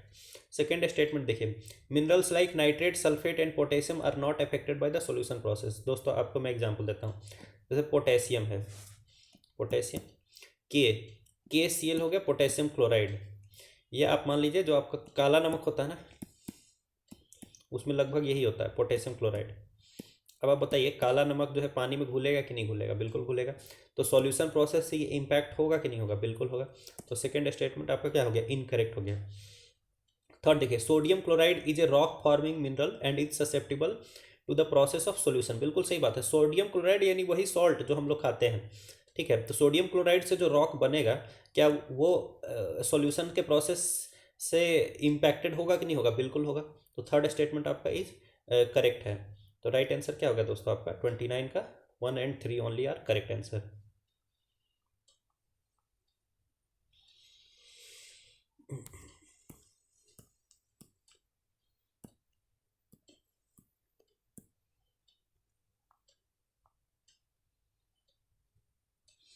आइए दोस्तों, अब हम लोग हाइड्रेशन से रिलेटेड देखें। हाइड्रेशन का मतलब क्या होता है कि पानी का ऐड हो जाना, जस्ट एडिशन ऑफ वाटर।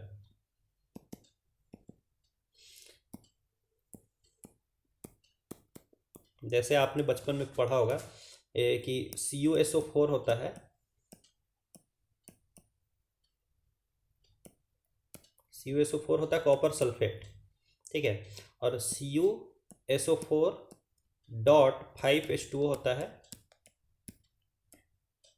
इसको बोलते हैं ब्लू विट्रियोल, ब्लू विट्रियोल, ठीक है।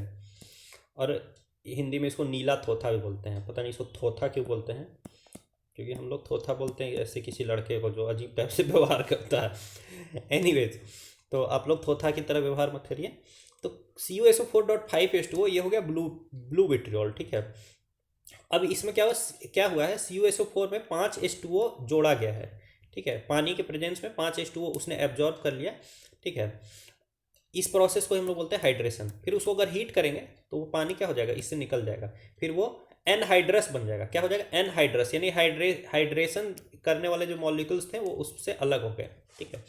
अब देखिए, hydration is an irreversible and long process. क्या दोस्तों, ये इरिवर्सिबल प्रोसेस है? बिल्कुल इरिवर्सिबल नहीं है। कॉपर सल्फेट डॉट 5H2O को जब हीट करेंगे तो 5H2O ये वापस इसमें से निकल जाएगा।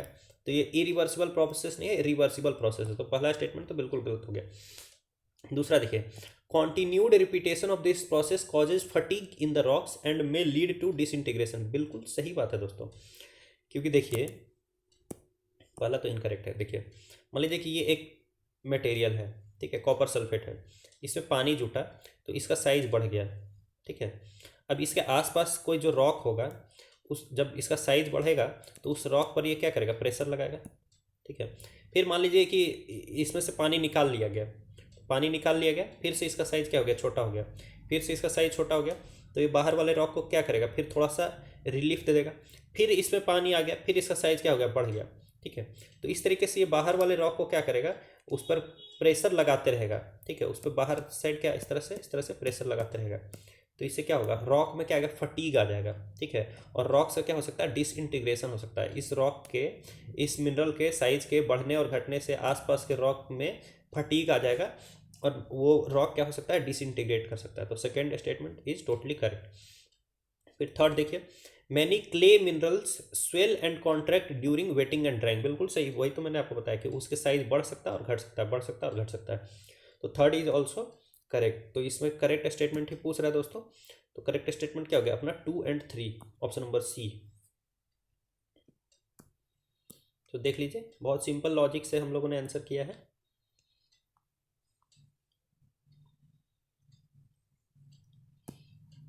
फिर देखिए, यहाँ फिजिकल वेदरिंग से रिलेटेड करेक्ट स्टेटमेंट पूछा जा रहा है, ठीक है। तो physical weathering processes are caused by thermal expansion and pressure release. बिल्कुल सही बात है। फिजिकल वेदरिंग में जो एजेंट होगा वेदरिंग का वो होगा प्रेशर और टेम्परेचर। तो फर्स्ट स्टेटमेंट आपका क्या है, बिल्कुल करेक्ट है दोस्तों। सेकंड देखिए, physical weathering processes depend on gravitational forces and water pressure also. बिल्कुल सही बात है, क्योंकि ये सारे क्या हैं, फिजिक्स के एलिमेंट्स हैं। तो आप समझ सकते हैं कि ये सारे उसमें यूज होंगे, ठीक है। और प्रेशर भी क्या है, एक तरीके से फिजिकल एजेंट है, ठीक है। फिर देखिए, Frost waging is an example of the physical weathering process. ये भी बिल्कुल सही है, ठीक है। फ्रॉस्ट वेजिंग का क्या मतलब है, ऐसे ये पानी है, ये जम गया तो आपको पता है कि इसकी साइज क्या हो जाएगी, बढ़ जाएगी, ठीक है। जो वाटर की डेंसिटी वो आइस की डेंसिटी से क्या होती है, हाई होती है। तो आइस का साइज क्या होगा, अगर सेम अमाउंट ऑफ वाटर को आइस में कन्वर्ट कर दिया जाए तो उस आइस का वॉल्यूम क्या होगा, ज़्यादा होगा। तो जैसे ही पानी जमेगा तो उसका साइज बढ़ जाएगा। इसीलिए आपको पता है कि ठंडे एरियाज में जो पाइप्स होते हैं, वाटर पाइप्स होते हैं, वो क्या होते हैं, फट जाते हैं। क्योंकि पानी जब तक था तब तक उसने कुछ स्पेस ऑक्यूपाई किया हुआ था, वैसे जैसे ही रात में पानी जम गया, ठीक है, तो उसका स्पेस क्या होगा, वो ज़्यादा स्पेस ऑक्यूपाई करेगा तो पाइप क्या हो जाएगा, फट जाएगा। तो इस टाइप का इसी को बोलते हैं फ्रॉस्ट वेजिंग, ठीक है। तो फ्रॉस्ट वेजिंग भी एग्जाम्पल है फिजिकल वेदरिंग प्रोसेस का दोस्तों। तो क्वेश्चन 31 का राइट आंसर क्या हो गया, ऑप्शन नंबर डी।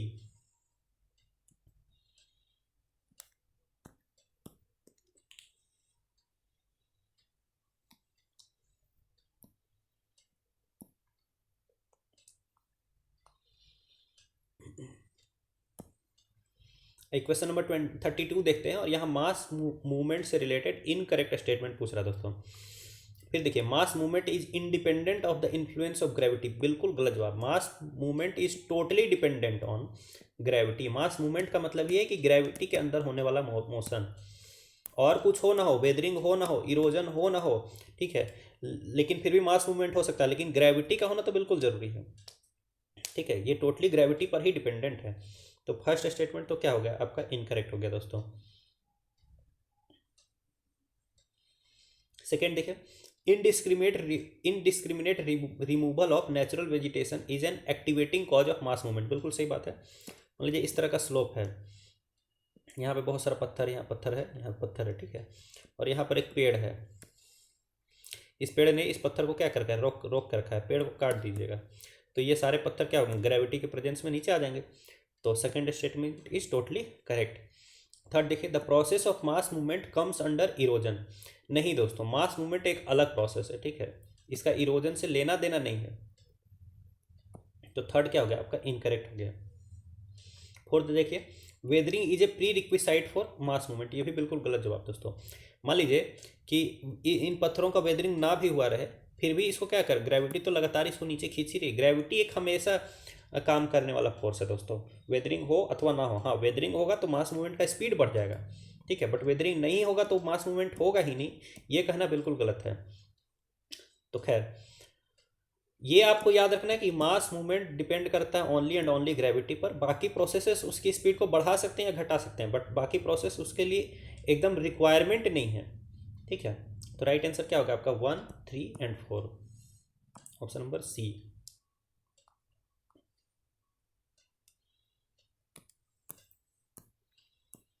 देख लीजिए दोस्तों, आइए क्वेश्चन नंबर 33 देखते हैं।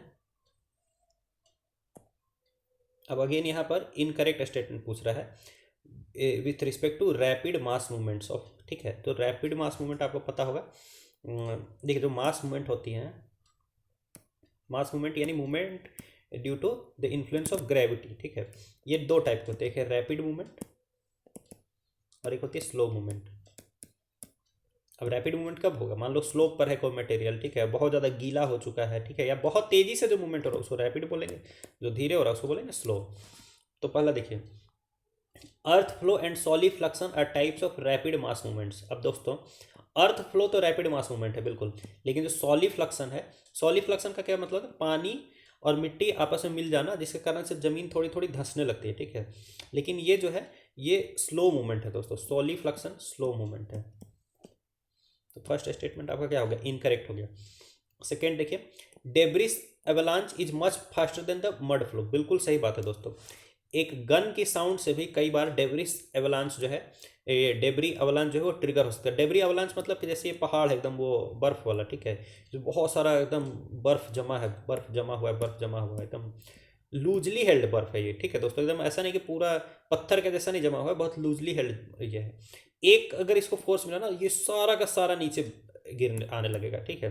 तो इसका जो रेट होता है दोस्तों, ये बहुत ज़्यादा फास्ट हो सकता है मड फ्लो से। तो सेकेंड स्टेटमेंट आपका क्या है, टोटली करेक्ट है। फिर थर्ड देखिए, thick layers of weathered materials get saturated with water and flow down along definite channels like a stream of mud is called mud flow।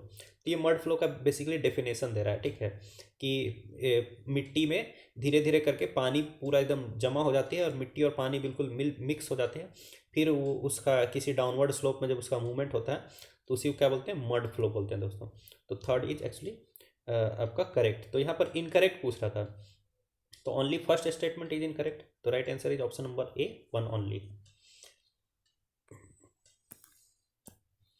तो देख लीजिए, बस ये याद रखिए कि सॉलिफ्लक्शन क्या है, एक स्लो मूवमेंट है।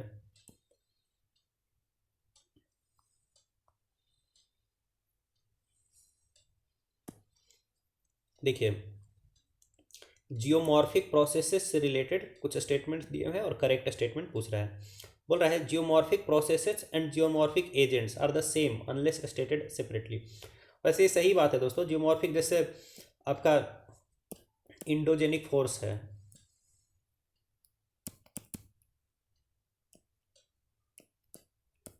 ठीक है, और जो इंडोजेनिक प्रोसेस है,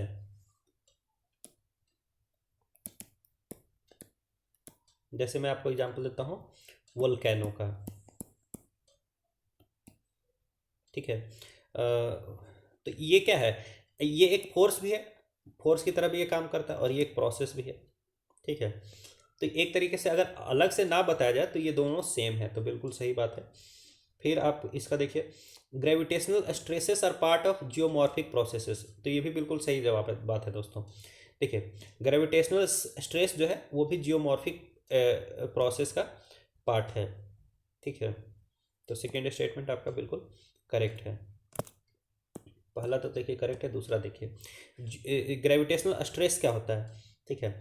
अब जैसे कि ये पहाड़ है, ठीक है, अब यहाँ पे पत्थर है, यहाँ पे पत्थर है, यहाँ पे पत्थर है, और इसको ग्रेविटी क्या करे, इसको खींच रही है, नीचे खींच रही है। तो ये भी एक टाइप का क्या है, जियोमॉर्फिक प्रोसेस है। जियोमॉर्फिक प्रोसेस दो टाइप के होते हैं, एक होता है एंडोजेनिक और एक होता है एक्सोजेनिक। तो ये एक टाइप का क्या हो, एक्सोजेनिक प्रोसेस हो गया, बट है तो जियोमॉर्फिक प्रोसेस ही। तो second is actually right. Third देखिए, diastrophism and volcanism are endogenic geomorphic process, तो बिल्कुल सही बात है। जो वोल्केनिज्म है ये क्या है, इंडोजेनिक है कि एक्सोजेनिक है, इंडोजेनिक है। डायस्ट्रोफिज्म, डायस्ट्रोफिज्म एक जनरल वर्ड है, कीवर्ड है। डायस्ट्रोफिज्म मतलब वो सारे इंडोजेनिक प्रोसेसेस जो कि स्लो होते हैं, ठीक है, और जो अचानक से होंगे, बहुत तेजी से होंगे, उसको बोलेंगे कैटास्ट्रोफिक। दो टाइप के इंडोजेनिक प्रोसेसेस होंगे, एक होंगे कैटास्ट्रोफिक जो बहुत फास्ट होंगे, ये जनरल वर्ड्स हैं दोस्तों, और एक हो गया डायस्ट्रोफिक यानी जो थोड़े स्लो होंगे, ग्रेजुअली होंगे, लगातार होते रहेंगे, 10 साल 20 साल 100 साल 1000 साल वैसे। तो थर्ड स्टेटमेंट भी आपका क्या है, करेक्ट है। फिर फोर्थ देखिए, weathering, mass wasting, erosion and deposition are exogenic geomorphic process, बिल्कुल सही बात है। वेदरिंग क्या है, एक्सोजेनिक प्रोसेस है। मास वेस्टिंग क्या है, एक्सोजेनिक प्रोसेस है। इरोजन डिपोजिशन सब एक्सोजेनिक प्रोसेस है, यानी अर्थ सरफेस के बाहर ही इसका कॉज एंड इफेक्ट दोनों देखने के लिए मिलता है। तो fourth statement is also right. तो यहाँ पर राइट आंसर क्या हो गया दोस्तों, अपना option number D, all of the above are right answer.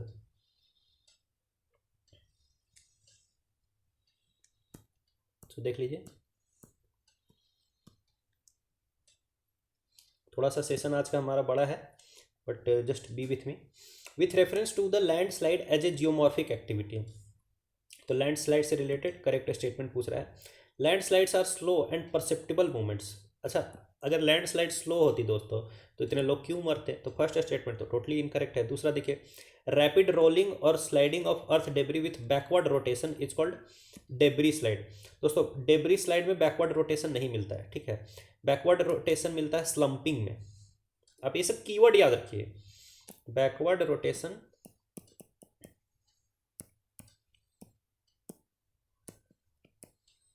कहाँ मिलेगा, स्लम्पिंग में, स्लम्पिंग में, यानी जैसे दो लेयर है ना, एक लेयर इधर जा रही है, एक लेयर इधर जा रही है, ठीक है, ये हो गया स्लम्पिंग, ठीक है। तो सेकेंड आपका गलत है। फिर देखिए, slumps, rock slides and rock falls are all the types of landslides. Third statement आपका बिल्कुल करेक्ट है दोस्तों, ठीक है।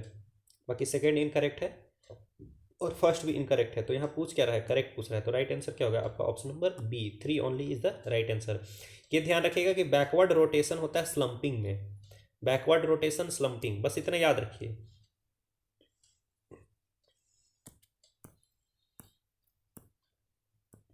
तो देख लीजिए दोस्तों,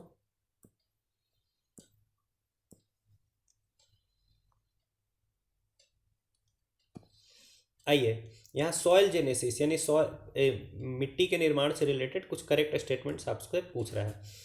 पहला देखिए, humus content in soils play a very important role in its fertility. आपको पता ही है कि ह्यूमस क्या होता है, ऑर्गेनिक मटेरियल, और ये सॉइल फर्टिलिटी डिसाइड करता है, तो बिल्कुल पहला स्टेटमेंट तो करेक्ट ही है। दूसरा देखिए, soil functions as a fundamental interface where the atmosphere, lithosphere, hydrosphere and biosphere meet, बिल्कुल सही बात है, ये सॉइल है, ठीक है। तो यहाँ सॉइल तो खुद एक लिथोस्फेयर का पार्ट ही है, ठीक है, ऊपर से ये एयर के साथ इंटरेक्ट कर रहे हैं, एटमोस्फेयर से इंटरेक्ट कर रहा है। यहाँ पर पानी भी आपको मिलेगा सॉइल में, तो हाइड्रोस्फेयर से भी इंटरेक्ट कर रहा है। सॉइल में आपको बहुत सारे जो है कीट पतंगे, माइक्रो ऑर्गेनिजम्स भी मिलेंगे, यानी बायोस्फेयर भी यहाँ पर मिल रहा है। तो सेकेंड इज एक्चुअली करेक्ट।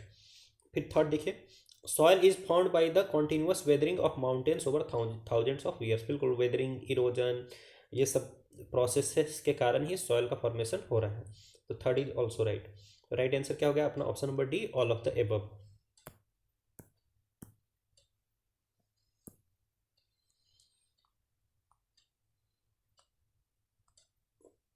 देखिए 37 में पूछ रहा है which of the following factors is incorrect regarding the formation of soils. तो सॉइल फॉर्मेशन में इनमें से कौन से फैक्टर्स का रोल नहीं है? पेरेंट मटेरियल का रोल है, बिल्कुल है। टोपोग्राफी और वेदरिंग का रोल है, बिल्कुल है। क्लाइमेट का रोल है, बिल्कुल है। सॉइल टेक्सचर, दोस्तों सॉइल टेक्सचर इस सॉइल फॉर्मेशन का कॉज नहीं है। हाँ, सॉइल फॉर्मेशन जिस तरह से होगा, ठीक है, उसके आधार पर डिसाइड होगा कि सॉइल का टेक्सचर यानी कि कलर किस तरीके का होगा, ठीक है। तो डी इसका राइट आंसर हो गया दोस्तों, क्योंकि डी सॉइल टेक्सचर का कोई रोल सॉइल फॉर्मेशन में नहीं है, सॉइल फॉर्मेशन के का रिजल्ट है सॉइल टेक्सचर। तो 37 का राइट आंसर इज डी। तो देख लीजिए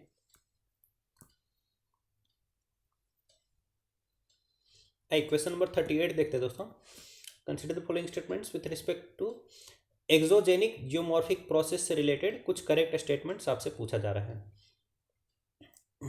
तो देखिए mass wasting, erosion, deposition and weathering are exogenic geomorphic process, बिल्कुल सही, ऊपर भी हमने एक जगह देखा था, ठीक है। The exogenic geomorphic processes are uniform across the regions, ये तो बिल्कुल गलत है, हर जगह ये यूनिफॉर्म कैसे हो सकता है दोस्तों, ठीक है, तो ये तो गलत है।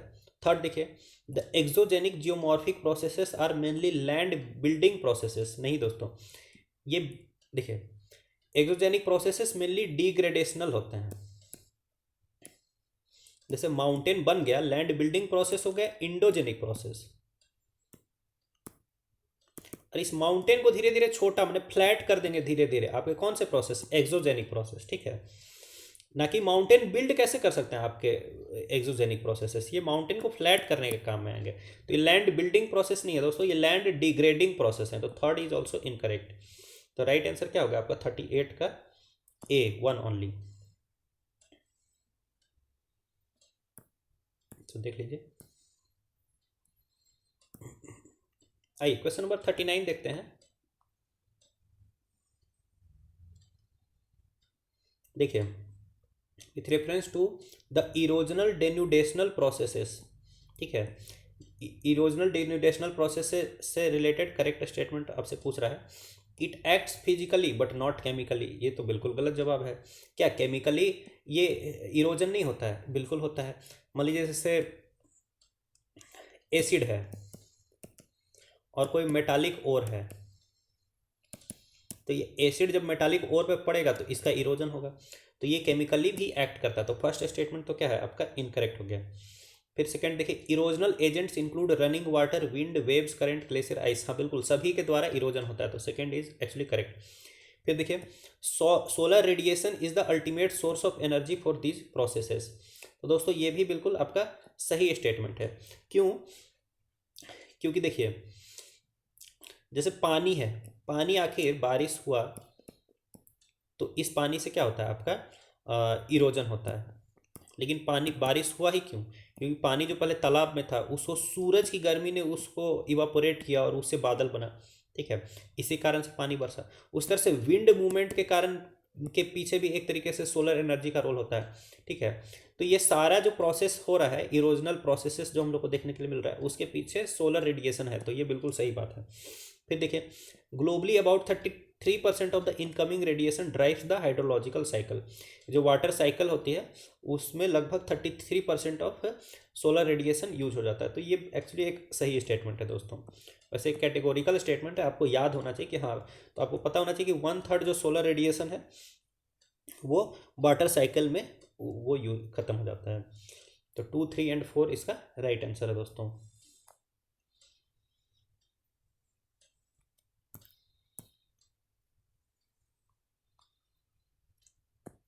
देख लीजिए hydrological cycle is also known as water cycle, it is the normal water recycling system on earth, ठीक है, ये वाटर रिसाइकलिंग का काम करता है।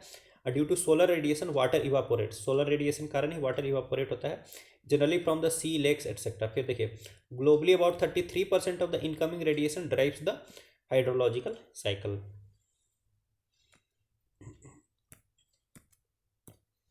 क्वेश्चन नंबर 40 देखते हैं।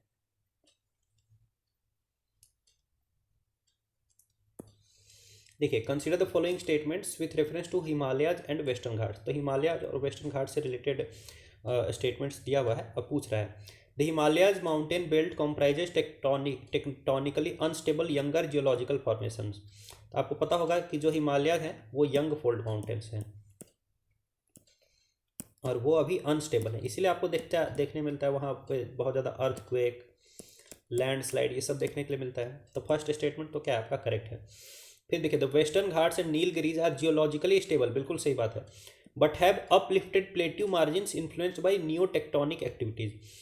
देखिए, जनरली वेस्टर्न घाट्स और नीलगिरीज तो क्या है, स्टेबल हैं, लेकिन कुछ जो नई टेक्टोनिक एक्टिविटीज़ देखने को मिली है उसके कारण वहाँ पर आपको अपलिफ्टेड प्लेट्यू मार्जिन्स देखने के लिए मिलते हैं, इसीलिए वेस्टर्न घाट्स में भी कई बार क्या आ जाते हैं, लैंडस्लाइड आ जाते हैं, बट हिमालयाज के जितना नहीं आते दोस्तों। लेकिन सेकंड स्टेटमेंट भी करेक्ट है, जनरली ये स्टेबल है, बट यहाँ पर नियो टेक्टोनिक एक्टिविटी, पुरानी टेक्टोनिक एक्टिविटी नहीं, नियो टेक्टोनिक एक्टिविटी, कुछ नई टेक्टोनिक एक्टिविटीज़ के कारण वहाँ पर हम लोग को भी अनस्टेबिलिटी देखने को मिलती है। तो second is also correct. Third देखिए, compare to western Ghat regions the slides in Himalayan regions are huge and massive. बिल्कुल सही बात है, हिमालय की हाइट ही देख लो आपको, अब बहुत ज़्यादा है इसकी तुलना वेस्टर्न घाट से, तो वहाँ पर आपको जो स्लाइड्स है और बाकी सारे जो ये हैं जैसे लैंडस्लाइड है, तो वहाँ पर आपको क्या मिलेगा, ज़्यादा मैसिव लैंडस्लाइड्स मिलेगी, ज़्यादा डेंजरस लैंडस्लाइड्स वहाँ पर होगी और ज़्यादा फ्रीक्वेंट भी मिलेगी। ठीक है, तो थर्ड इज ऑल्सो करेक्ट। तो राइट आंसर क्या होगा आपका 1, 2 and 3, all of the above, D is the right answer.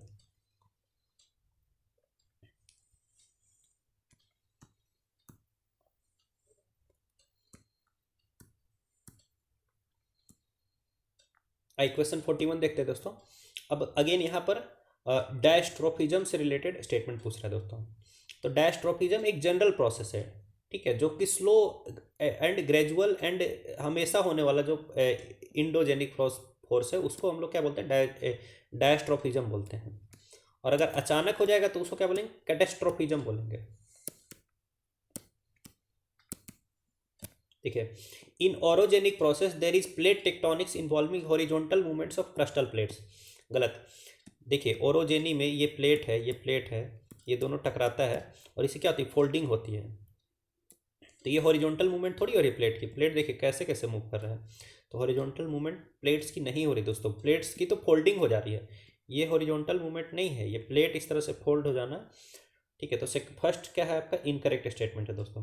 दूसरा देखिए, there can be faulting and fracturing of earth crust in diastrophism. बिल्कुल सही बात है, डायस्ट्रोफिज्म के चलते मान लो आपका कन्वर्जेंट फोर्स लग रहा है, तो क्या होगा आपका, फोल्डिंग होगा। डाइवर्जेंट फोर्स लग रहा है, ये कन्वर्जेंट फोर्स है, इसके प्रेजेंस में क्या होगा, फोल्डिंग। अगर आपका डाइवर्जेंट फोर्स लग रहा है तो यहाँ पर क्या होगा, फॉल्टिंग होगा। तो ये सब कुछ क्या है, डायस्ट्रोफिज्म के कारण ही हो रहा है।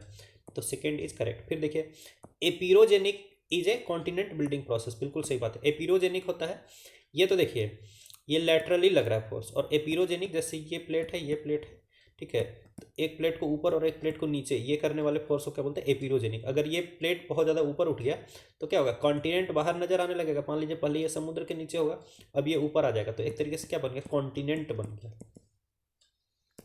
ठीक है, और ये जो ऊपर आया इस प्रोसेस को हम लोग बोलेंगे अपलिफ्टमेंट, और अगर ये नीचे गया तो इसको क्या बोलेंगे, सबसीडेंस। ठीक है, तो ये सारा क्या है, कॉन्टिनेंट बिल्डिंग प्रोसेस है। तो थर्ड इज ऑल्सो करेक्ट। तो राइट आंसर क्या होगा दोस्तों आपका, option number C, 2 and 3 only. चलिए दोस्तों, इसी के साथ हमारा ये सेशन जो थोड़ा लंबा था वो कंप्लीट होता है, और आप सभी का बहुत बहुत धन्यवाद। आप मेरे इस channel CSC with Anand Mohan को ज्वाइन कर सकते हैं, और कृपया करके वीडियो को लाइक कर दीजिए और इस वीडियो को शेयर कर दीजिए, हमारे चैनल को सब्सक्राइब कर दीजिए, तो आप ही का फ़ायदा होगा। ठीक है, और प्रीलिम्स से रिलेटेड यहाँ पर आपको खूब सारे स्टैटिक सेक्शन से रिलेटेड MCQs मिलेंगे। ठीक है, इसलिए आप हमारे चैनल पर बने रहिए। आप सभी का बहुत बहुत धन्यवाद।